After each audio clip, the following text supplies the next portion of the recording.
Guys मी ज्या स्टाईलने भेंडी बनवतो ना त्याची ही रेसिपी असणार आहे. तर मग सगळ्यात महत्त्वाचा इन्ग्रेडियंट भेंडीच आहे. तर मग बघूयात.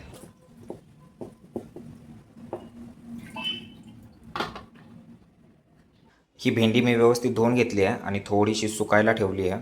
कारण जर भेंडी ओली असली आणि त्याच्यातच आपण कट केली किंवा शिजवण्याचा प्रयत्न केला ना तर ती खूप चिपचिप होती, असं मला मथुराच्या रेसिपीमधनं एकदा कळालं होतं. आपली भेंडी ड्राय झाली आहे. आता ही कट करून घेऊयात.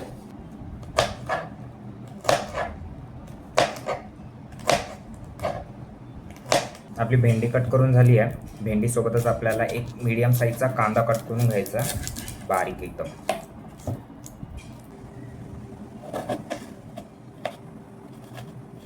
हा लसूण सोलून झाला आहे आणि आपण एक थोडासा कट करणार आहे. आता आपण बनवून घेऊयात मसाला. त्यासाठी घेतलेले मी थोडेसे भाजलेले शेंगदाणे, त्यात मी टाकणार आहे लसूण, मिरची पावडर, थोडीशी हळद आणि थोडेसे जिरे. ब्लेंड केल्यानंतर या कन्सिस्टन्सीचा मी मसाला तयार करून घेतला आहे. आता एका पॅनमध्ये आपण टाकणार आहोत थोडंसं तेल.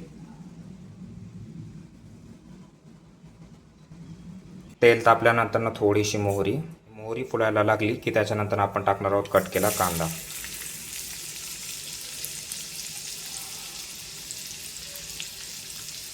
कांदा एक आपण परतून घेणार आहे आणि थोडासा लालसर झाला की मग त्याच्यात टाकणार आहोत भेंडी. कांदा थोडासा लालसर झाला की त्यात आपण टाकूयात भेंडी.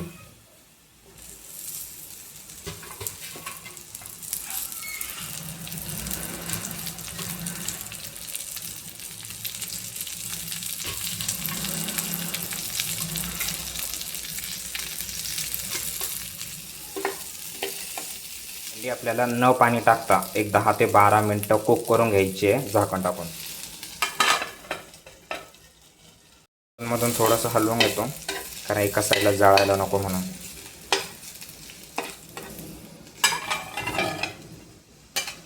भेंडी सॉफ्ट झाल्यानंतर ना आपण त्याच्यात हा तयार केलेला मसाला टाकणार आहोत.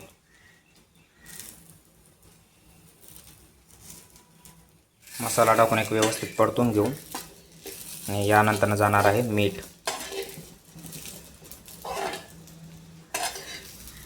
सगळ्यात शेवट टाकणार आहे आपण मीठ.